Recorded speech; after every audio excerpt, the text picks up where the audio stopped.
I am Mary Bracho. I graduated in 2016 with an BA in Ecosystems and Human Impact. And then in 2018, I graduated with a advanced graduate certificate from Stony Brook in geospatial sciences.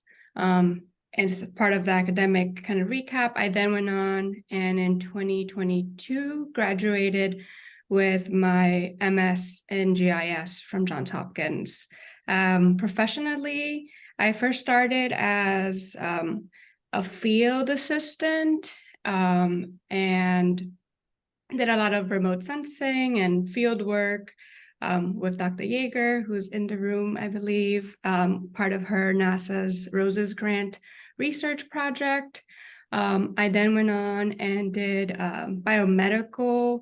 I did GIS supporting a biomedical research company up in upstate New York. Did a lot of walkability analyses of the city, Manhattan, Brooklyn, Queens.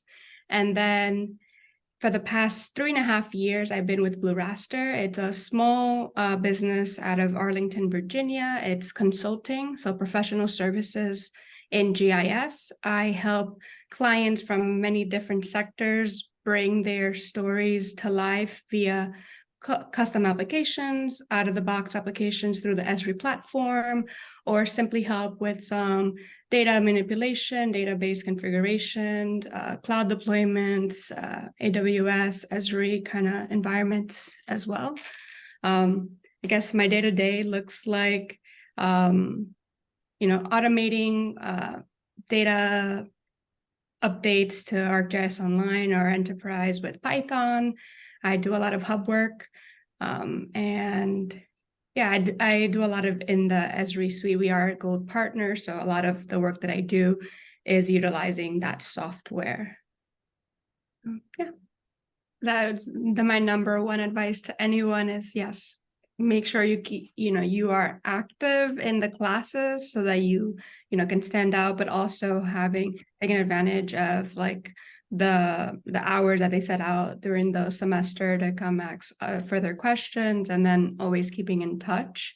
And then I think the second thing that I can add here would be take advantage of the prereqs. There's so many different courses that the university has to provide so that you can expand kind of your knowledge. I bumped into GIS. That was not something that I, had in mind. I didn't really know what it was. And that was like my last prereq that I completed was a GIS course, and now have a full career out of that.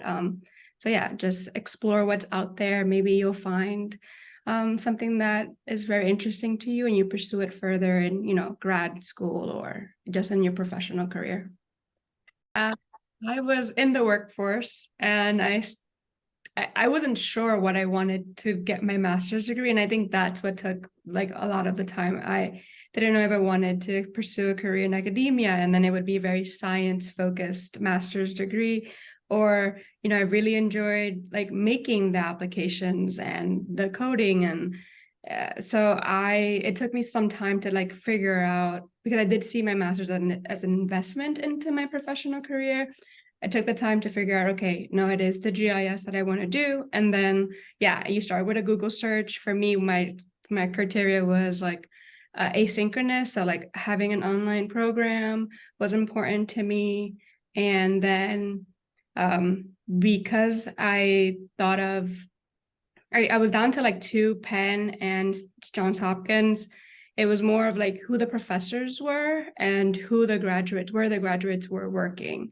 A lot of the professors at the Johns Hopkins program are either like Esri employees and researchers, or like a combination of just purely academia scientists kind of professors. So that was really encouraging.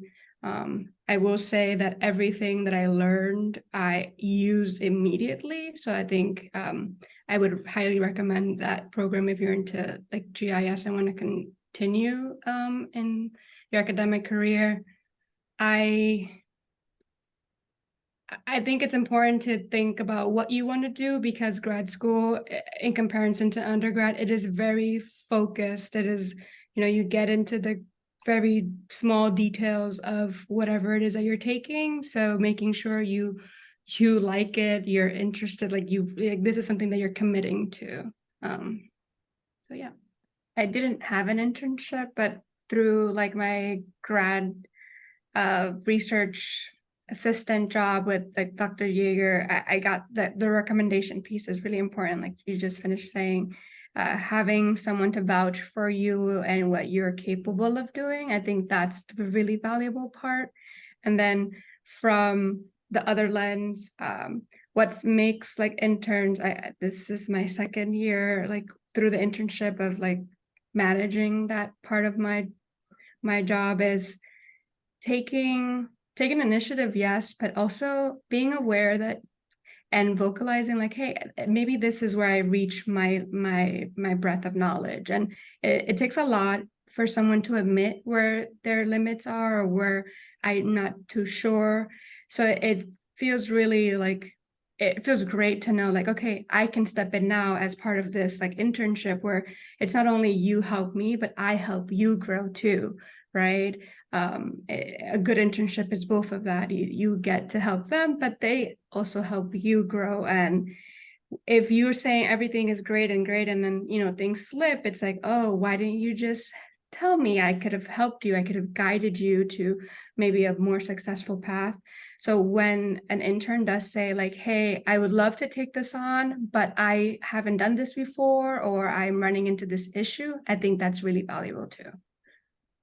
I guess an advice that soft skills are really important. I know sometimes we forget about that, but knowing how to communicate clearly, knowing how to deal with different personalities in the workplace, even selling yourself. I even struggle with that sometimes too. And public speaking, that's really important. And I think if you can take advantage of like, I know there in Stony Brook, a lot of those, you're showing your research and you're showing like your projects that you make at different events. They're like great opportunities for you to get comfortable with public speaking and sharing your work and putting, effort into like, okay, this is how I would communicate some very scientific or, subject matter specific topic to someone who doesn't know what this is, like how to bridge the gap. Sometimes that's part of the work that you have to do that you not necessarily are going to school for, but you can use school to help with that and build on those skills. I'm part of like hiring now, and the very entry level, associate level position.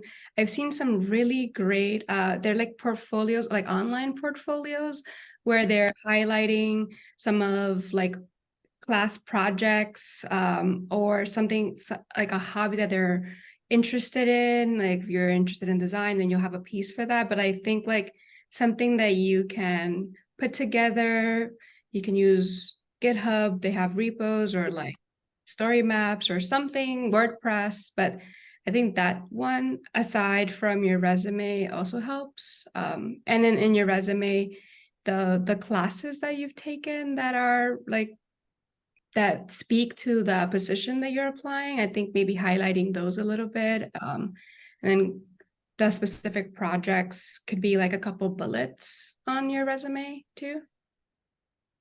Thank you.